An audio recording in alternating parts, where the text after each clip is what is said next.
Welcome, modern day mystics, fellow truth seekers, James and Justin, back at it again with another reaction. Now, we've talked about the Bhagavad Gita before, and Krishna and Arjuna, but we've never really put the whole story together. And this is kind of just a little bit of storytelling done by the Extra History YouTube channel, where they just kind of like lay out the story for us. So we gonna learn today. Yeah, so again, I don't know how accurate these stories, if they have to follow an exact path. People usually, they get on our case if it's like, hey, that's not exactly how it goes down. Calm down. We're gonna do more stories like this out there where we will respond, I'm sure, to this story many times. I love it. I love that people are getting involved and saying something. Yeah, sure. Let us have it. Whatever, and then point us, if you're gonna do that, point us in the direction of a video Yes. that you find is the accurate one. That's the best thing to do. Is to show us something that we can then a rabbit hole we can go further down. That's right.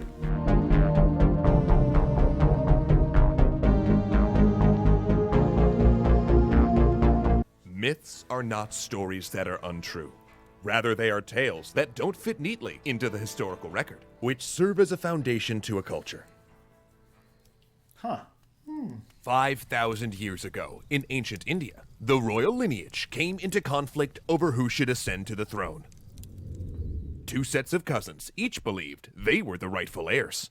On one side, the Pandavas, consisting of 5 noble brothers. On the other, the Kauravas, the 100 sons of a blind regent. Unable to agree on a ruler through peaceful means, the factions go to war. With the battle lines drawn and the armies mustered, it seems impossible to tell which side will win. But the Pandavas have some special help.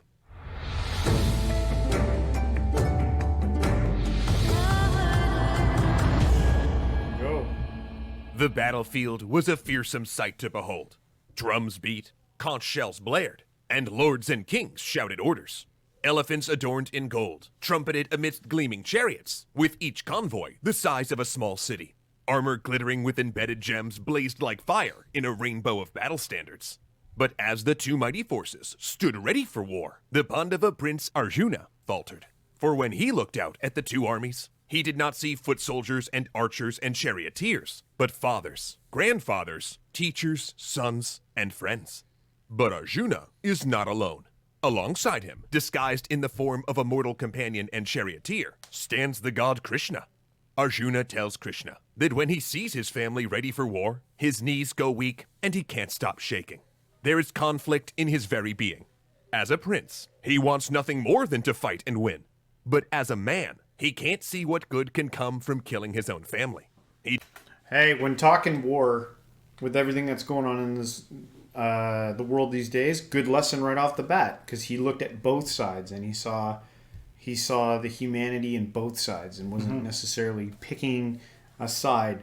I think just note good for nowadays. Somebody with like a raised consciousness, somebody who's not just like, possessed by their desire to defeat the other side. But the other thing I was thinking is the way he was describing them, like this would be cool if they did like almost like a 300 style movie of this. Yes, with the I elephants. think there have been like lesser, big movies not in the done. West maybe. Yeah, not like a Hollywood version of it, but yes. But Hollywooded up. But they are starting to get more movies like that coming out, but they're not like translated into English. There's actually a couple on Netflix that you should check out that I tried watching, but because it was subtitles, I couldn't take it.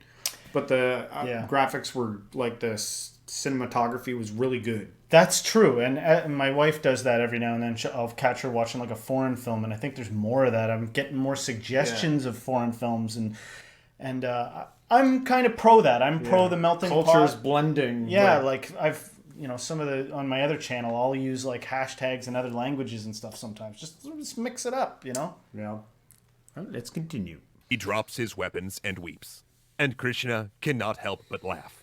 This is precisely why he's come to this battlefield, to guide Arjuna to a higher path. A smile on his lips, Krishna explains that there is a divine self, eternal and untouched by the physical world. It is never born, and it never dies. And it is not killed when the body is killed. Just as we change clothes, the divine self changes bodies.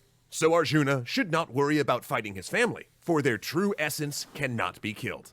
And seeing how this wisdom begins to calm Arjuna, Krishna continues, revealing many more truths about the universe. He explains that those who make sacrifices in their life simply to gain pleasures in the afterlife are misguided.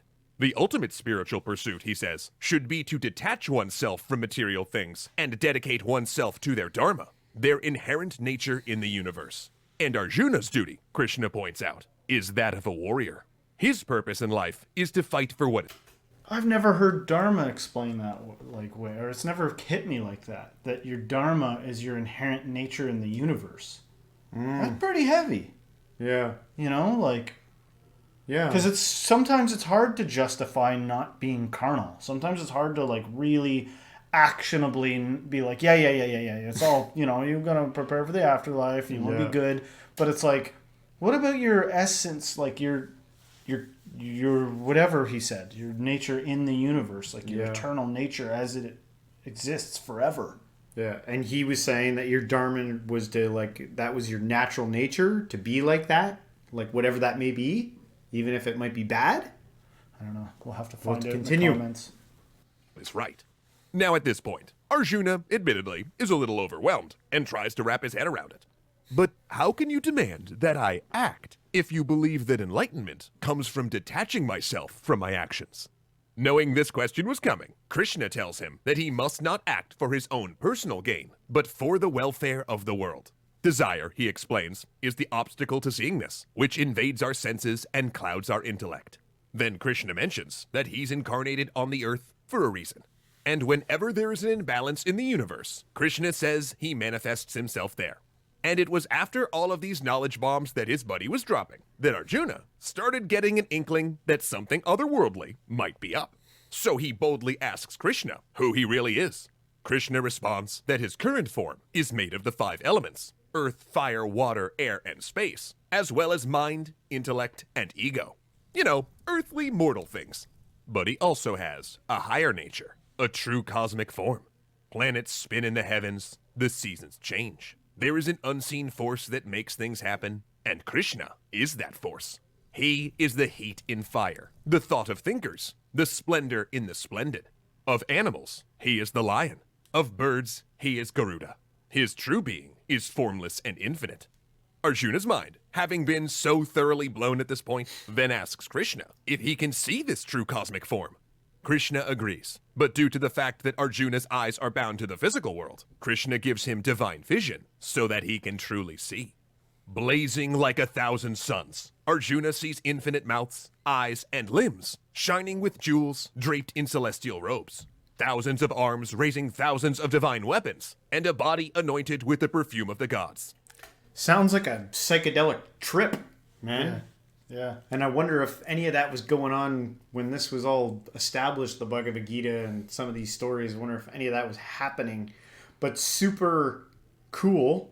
But I thought there was some tie to Krishna and, is it Shiva or Vishnu? Like, I thought it was like an avatar version of one of them. So let us know in the comments about that, whether or not there's some tie there. Right. To all that. Krishna's eyes were the sun and moon, and all of space and time, beyond heaven and earth, were filled by the body of Krishna.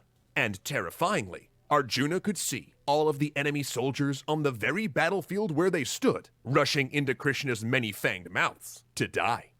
Previously, Arjuna had worried about the battle because of the consequences. But Krishna showed him that the battle was already over and his enemies have already been slain. Krishna had already accomplished everything, and it was simply up to Arjuna to act according to his dharma. On the spot, Arjuna bows and swears fealty to Krishna. Then, due to him missing his human friend, and frankly being terrified of this new form, he requests the return of the visage of the man he knew before. I see. Would you mind going back to your old body? 4 limbs is plenty. Returning to the form of his old gentle self, Krishna then implores Arjuna once more to fight, but also reminds him that ultimately the choice is his alone. Upon hearing this ultimate mystery, Arjuna feels his fear dispel.